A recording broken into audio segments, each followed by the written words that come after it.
Luxury घरों के मामले में अब तक जो बड़े कॉलर ऊंची करके चलते थे मुंबई वाले लोग, किया हमारे यहाँ सबसे ज़्यादा महंगे घर, हमारे यहाँ सबसे ज़्यादा, हालांकि अंदर से दुखी होते थे कि महंगे महंगे महंगे लेने पड़ रहे हैं, लेकिन ऊपर से कॉलर बड़ी ऊंची करते हैं हमारे महंगे घर। अब रह गए पीछे।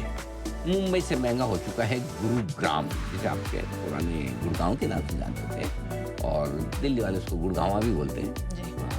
तो किस तरह से गुरुग्राम ने मुंबई को पीछे छोड़ा है लग्जरी के मामले में, आइए कुछ इंटरेस्टिंग डिटेल्स है आपके लिए। स्वाति हमारे साथ जुड़ रही है सारी डिटेल्स लेकर। स्वाति बताइए। जी सर, मुझे बहुत खुशी हो रही है आपको बताते हुए कि जो मिलेनियम सिटी ऑफ इंडिया है गुरुग्राम, वो लग्जरी हाउसिंग में हॉट स्पॉट बन गए, वो भी अल्ट्रा लग्जरी हाउसिंग में। अब आपको बताएं कि गुरुग्राम जो है वो 10 करोड़ से ऊपर के अल्ट्रा लग्जरी घरों का सबसे बड़ा मार्केट बन गया है और उसने मुंबई को पछाड़ दिया है। HNI और अल्ट्रा HNI की हिस्सेदारी इसमें सबसे ज्यादा है, ये सबसे ज्यादा फोकस करने वाली बात है। अब बिक्री के लिहाज से आंकड़े क्या कहते हैं? 2 साल में लगभग 10 गुना उछाल यहाँ पर देखा गया है।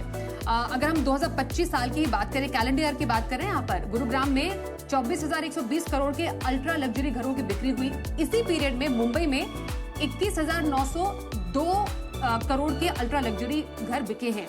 2025 में अगर इन्हीं आंकड़ों को हम देखें तो जो 10 करोड़ से ज्यादा की घरों की बिक्री हुई थी वो लगभग से 1500 घर बिके थे। तो देखिए कितना बड़ा जंप है ये, और 2023 में सिर्फ 155 का ये आंकड़ा था। तो हम देख सकते हैं कि 2 साल में कितना बड़ा जंप हमने देखा है। और जो लग्जरी होम का मार्केट भी है गुरुग्राम में, उसने 2 साल में 6 गुना का जंप देखा है। 2023 में हमने ये जो बाजार था वो 4,000 करोड़ का देखा था, जो कि 2024 में बढ़कर लगभग 13,380 करोड़ का बनता दिखा, और 2025 में बढ़कर पहुंच गया सीधा 24,000 करोड़। तो ये एक बहुत बड़ा जंप है। इनफैक्ट जो आसपास के जो लग्जरी कॉरिडोर्स है, जिसमें आपका Dwarka expressway, golf course road, golf course extension road है, वो भी इस पूरे डिमांड को ड्राइव करने का काम कर रहे हैं। ये भी एक बहुत बड़ा मार्केट बनता जा रहा है।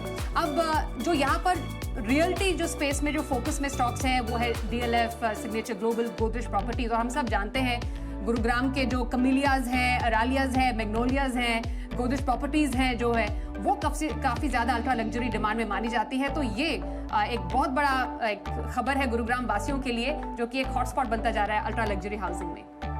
क्या बात है, बहुत ही बढ़िया, जबरदस्त है। ये सारे वहाँ पे यही है क्या? ये लिया, वो लिया, केमेलिया, डालमिया, कौन कौन से लिया? सारे घरों के नाम ऐसे ही पीछे लिया वाले ही कैसे? क्यों कुणाल जी? अनिल जी, ये तो फूलों के नाम है अनिल जी, एक्सोटिक फ्लावर्स हैं जिनके नाम। फूलों का नाम तो लोटस में भी होता है, रोज भी होता है। और अब तो अनिल जी एक मिनट, फूलों के नाम में लोटस और रोज भी होता है। उनके पीछे लिया नहीं तो उसका नहीं रखोगे आप ऐसा? जी नहीं अनिल जी, ऐसे फूलों के नाम जिनको आप अनिल जी आमतौर पर हमें नहीं देखने को मिलते हैं, तो जो स्पेशल फूल है अनिल जी उनके नाम पे रखे गए। ओहो, देखने को छोड़ो, सुनने को भी नहीं मिलता है। जी बंसल जी। देखिए अनिल जी, ये सारे के सारे अपार्टमेंट्स आते हैं अनिल जी गुड़गांव की MG रोड पर, जिसका नया नाम है शेख जायद रोड अनिल जी। हाँ। और इसकी जो अनिल जी बाई लेन है ना, राइट और लेफ्ट वाली, जब आप अपने स्टूडियो से बाहर निकलते हैं, वो बिल्डिंग से बाहर निकलते हैं, हाँ। तो जितनी वो एक सड़क है जाने की, एक सड़क आने की, इससे बड़ी तो अनिल जी इनकी बाई लेन है। तो कहना क्या चाहते हैं आप? बताना चाह रहा हूँ अनिल जी, यहाँ पर वहाँ सड़कें बहुत छोटी अनिल जी, मुंबई में यहाँ सड़कें अनिल जी बहुत बड़ी हैं। ये दिल्ली वाले सब लोग एक छोटी सड़कें अनिल जी। आज थोड़ा दिल्ली वालों का, ये अब बहुत दिन बाद दिल्ली वालों का आया एकदम कॉलर ऊंची करने का। अच्छा, पहले स्वाति जी से। स्वाति जी, आपने शुरुआत की, मुझे बताते हुए बड़ी खुशी हो रही है। क्यों खुशी हो रही थी बताते हुए स्वाति जी, जरा बताइए आप।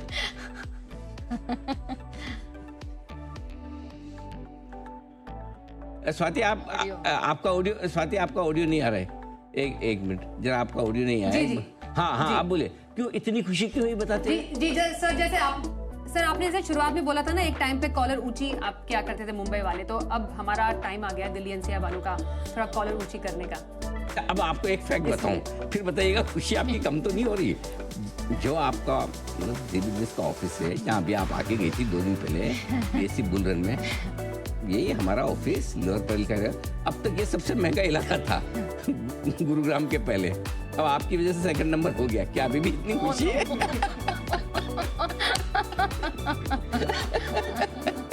हमारा ये वाला इलाका है ना तो जी जी।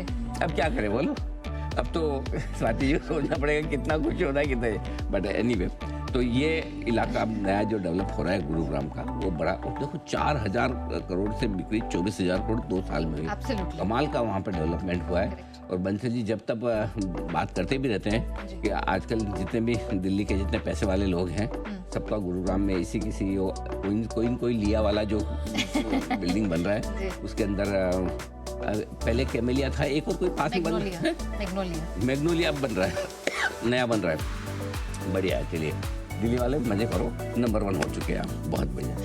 चलिए तो ये है रियल एस्टेट शेयरों का पूरा हाल। और जरा एक बार सनी अग्रवाल साहब से भी राय ली जाए। सनी अग्रवाल साहब पिटाई तो बहुत हुई रियल एस्टेट शेयरों की पिछले मतलब ये IT के साथ पूरा भाईचारा निभाते हुए नजर आए। जब जब IT शेयर गिरते हैं ये बोलते हैं हमको भी कोई तो साथ दे, हम गिर जाते हैं कि IT की डिमांड, IT का बिजनेस, IT की नौकरियाँ, IT का कारोबार कम होगा तो रियल एस्टेट शेयरों पर भी इम्पैक्ट आएगा। 2 वजह से, एक तो ये है कि कमर्शियल डिमांड कम होगी और दूसरा ज़्यादा रेसिडेंशियल जो महंगे शेयर भी वो IT वालों के ही पास पैसे है, सैलरी भी उन्हीं की ज़्यादा है, इस शॉप्स भी उन्हीं के पास होते हैं, इस शॉप्स जैसे घर खरीद लेते हैं, वही है। तो इसलिए जरा एक बार सनी अग्रवाल साहब से राय ली जाए। बताएं सर क्या है व्यू आपका? हाँ यार, आई थिंक डेफिनेटली नैरेटिव चलते रहता है कि IT की कहीं ना कहीं एम्प्लॉयमेंट इम्पैक्ट होगी, तो स्पेसिफिक पॉकेट जैसे बैंगलोर, हैदराबाद, पुणे जो प्रीडोमिनेंटली IT हब है वहाँ रियल इस्टेट की डिमांड टू सम एक्सटेंट कम हो सकती है। बट आई थिंक ओवरऑल अगर आप इंडिया का देखेंगे तो डिमांड सप्लाई एनवायरनमेंट ऐसा है कि अभी भी डेफिसिट है ओवरऑल रेजिडेंशियल डिमांड को स्पेशली लेकर। तो मुझे लगता है कि ठीक है एक पॉकेट में कहीं डिमांड कम होती है, तो on the other hand GCC जो है ग्लोबल कैपेबिलिटी सेंटर वो कहीं ना कहीं बहुत एग्रेसिवली ओपन हो रहे हैं। तो एम्प्लॉयमेंट का जो ट्रेंड है वो जारी रहेगा। ये to some extent industry shift हो सकती है, salary packages can be different, but overall जो रियल इस्टेट की जो डिमांड है मुझे नहीं लगता है कि सडनली कोलैप्स हो जाएगी। तो आई थिंक जो लार्ज प्लेयर्स है जो पैन इंडिया जिनका प्रेजेंस है, ऐसे कुछ चुनिंदा कंपनी डेफिनेटली जिस तरह से IT पैक में करेक्शन हो रहा है, मुझे लगता है कि रियल इस्टेट पैक में भी अच्छी कंपनीज एक्यूमुलेट करने का अच्छा मौका है over the period of next 3 to 6 month.